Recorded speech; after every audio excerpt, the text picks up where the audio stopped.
L'eau du lac n'est jamais douce, de Giulia Caminito, traduit de l'italien par Laura Brignon, lu par Florine Orphelin.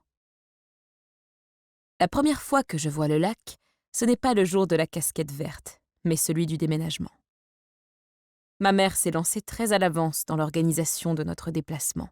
Elle a fait des listes, elle a trouvé des cartons et du gros scotch, et elle a commencé à tout emballer en calant les objets de manière impeccable. Je l'ai vue fermer des cartons remplis d'assiettes et de verres comme s'il s'agissait d'éponges et de papier de soie. Elle a porté à bout de bras des porte-manteaux et des lampadaires avec un soin filial. Elle a transpiré, juré, trimballé pendant des heures des étendoirs, des chaises en paille et des étagères, toute seule. Moi, je me suis contentée de faire ce qu'elle m'a demandé. Ranger les vêtements, les séparer en tas pour chacun de nous, trier les affaires d'hiver et celles d'été, les mettre dans des cartons, étiqueter, empiler dans un coin. Ces jours-là, Mariano n'a rien fait, en signe de protestation contre la décision de ma mère, selon lui anticonstitutionnelle et nazie. Michael et Roberto ont 5 ans, un visage identique. On ne les distingue que par un grain de beauté différent et, avec leurs yeux identiques, ils nous regardent nous bagarrer, nous insulter, émigrer.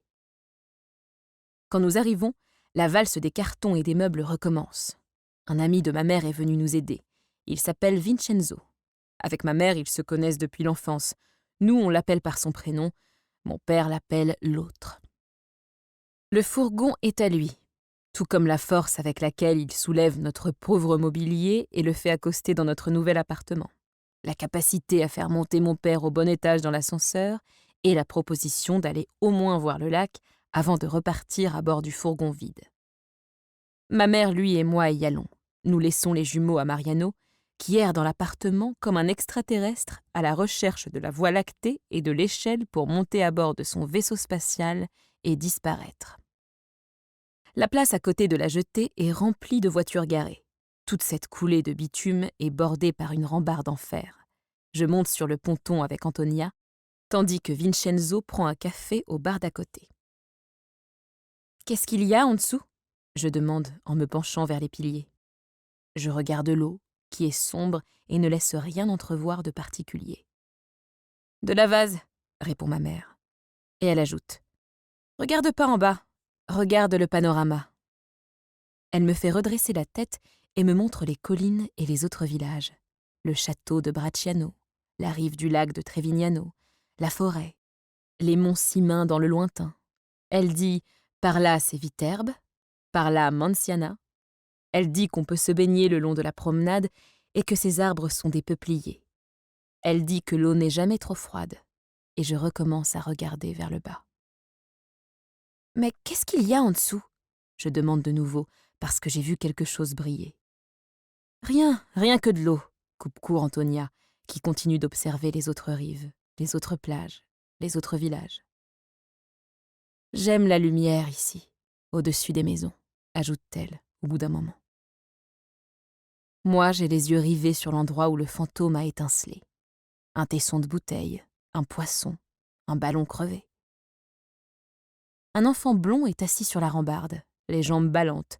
Il montre lui aussi cet endroit, exactement l'endroit où j'ai cru apercevoir quelque chose, et dit que là, depuis toujours, il y a une crèche engloutie.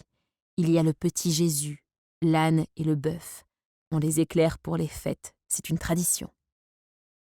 Je me penche, je regarde, je scrute, mais je ne vois plus rien. L'eau est limpide et ne révèle pas la nativité que je cherche.